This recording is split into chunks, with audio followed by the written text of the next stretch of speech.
Welcome to Conscious Living. Hello, my little friend. Just a quick reminder, if you want to be in the cat club, talk to your guardian or your parents and make sure that you go to the link down below to become a patron so that you get your first 3 exclusive Heidi Cherry and Vaya stories on the 7th of this month. Are you ready to meditate with Corey? Lie down, get comfortable, relax in your bed.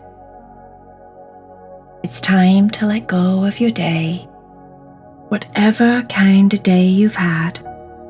Could have been a really good, happy day, or a sad day, or a confusing kind of day. That's the thing about life, right? We have so many different kinds of days. But whatever your day was like, let's see if we can just let it go. Don't think about it anymore. So you can just listen to the story. This story is all about a couple of different animals. They were all very good friends. They all had something in common. But what they had in common was quite unusual. What they had in common was that none of them liked to be touched. Let's start with our hedgehog friend. Our hedgehog friend, Sam, was a very, very nice hedgehog.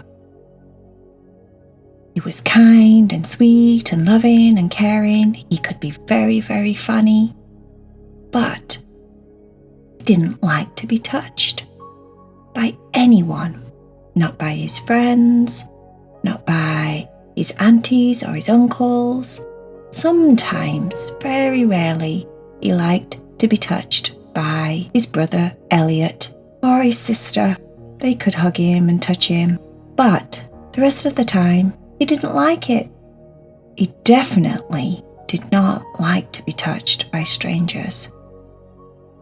And then there was our friend Chinchilla, Susie. Susie was so soft. She was so soft and cuddly. Not like our hedgehog friend who was spiky. You wouldn't think anybody would want to touch him anyway. He was so spiky and sharp, but they still did. Susie, on the other hand, was soft, like the softest teddy bear or a comfy, soft, snuggly blanket. And everyone always wanted to hug her. Susie didn't like it. She just didn't like being hugged. She didn't like being hugged by anyone. But because she was so soft, sometimes people would just grab her and hug her and not even think about asking her if it was okay. And that is definitely not okay. If you don't want to be hugged and someone hugs you, and they don't even ask first, they just go ahead and do it, that is not cool.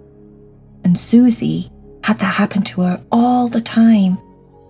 So she had to get to the point where she used her voice.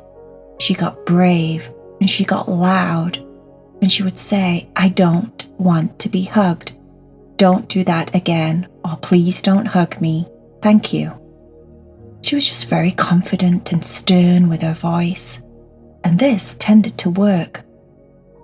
But then they had another friend. Their other friend was a soft, tiny, cute little kitten.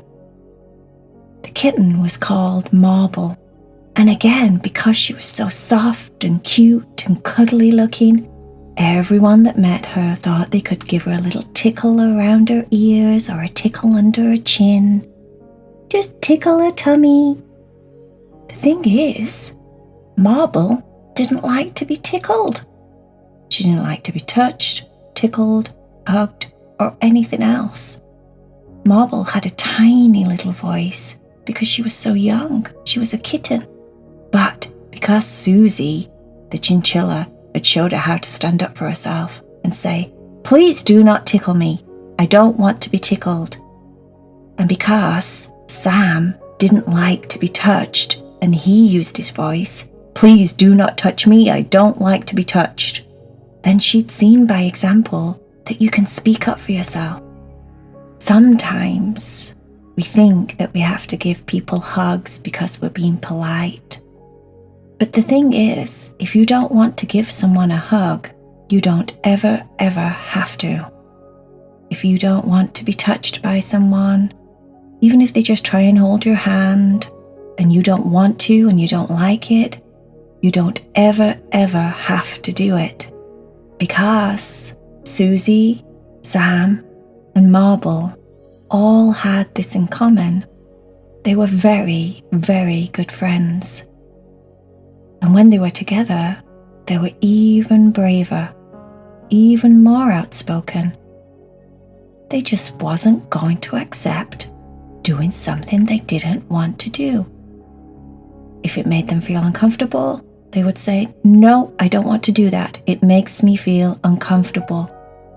If they were asked to do something that didn't feel right for them, they would say, "No, I'm not going to do that because it doesn't feel good for me. It doesn't feel right for me." If someone tried to hug them, they would say, "No, please don't hug me, I don't like it." If someone tried to tickle them, they would say, "No, please don't tickle me, I don't like to be tickled." They were always very clear and very precise with their words. And it always worked. This is the same for any of us. It doesn't have to be a hedgehog or a porcupine, a snake, a cat, a dog. It doesn't have to be a chinchilla like Susie or a tiny cute kitten like Marble. It could be us. It could be me. It could be you. I remember when I was small that my mum and dad always made me hug certain aunties or uncles, and I never wanted to do it.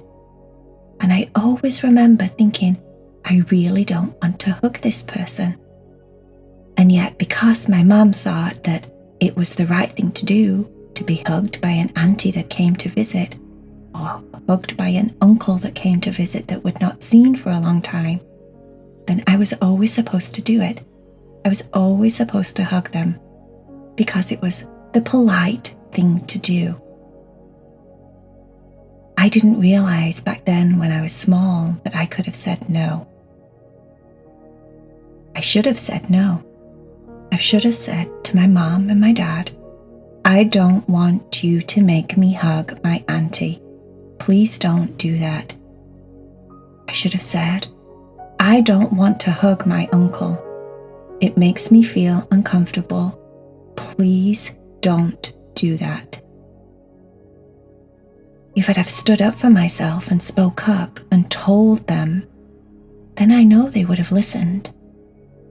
But when I was tiny and small, I didn't think I could say no.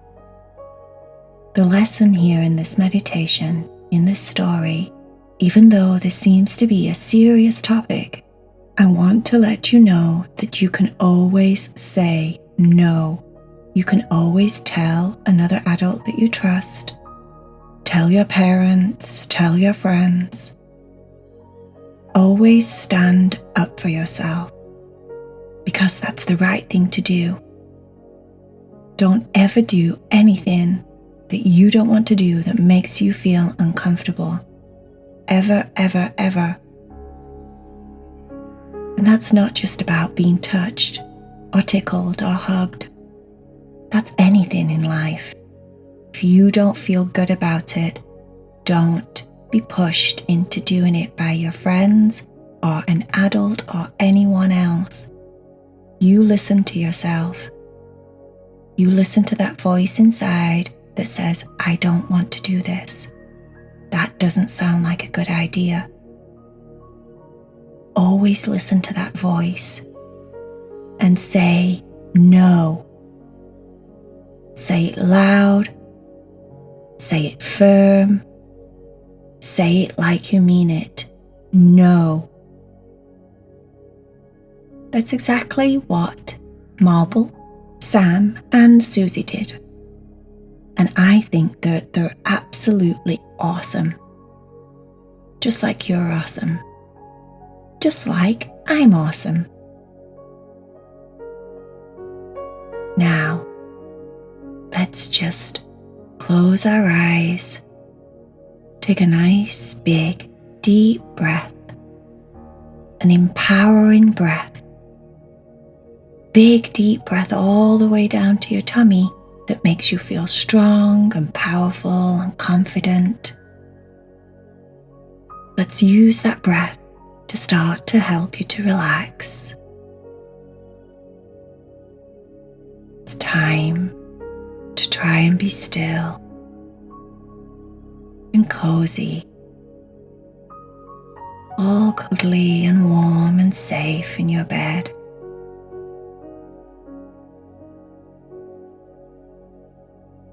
Focus on the tips of your fingers. Put all of your attention right there on the tips of your fingers. Talk to your fingers and tell them in your mind, relax. Get comfortable. Relax.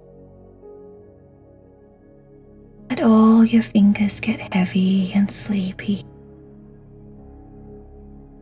Your hands are heavy and sleepy. Imagine your arms are super tired and heavy. Put all of your focus down on your toes. Use your mind. Talk to your toes and tell them to relax. And be still. Very, very sleepy. Let your feet relax. Let your legs relax.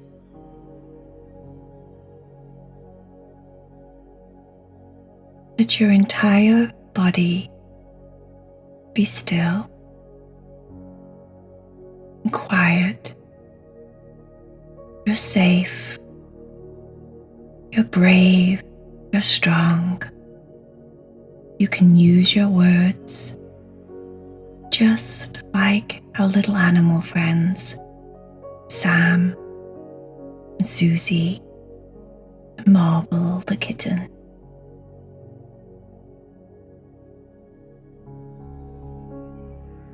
Time to go to sleep, thinking about how wonderful and awesome you really are.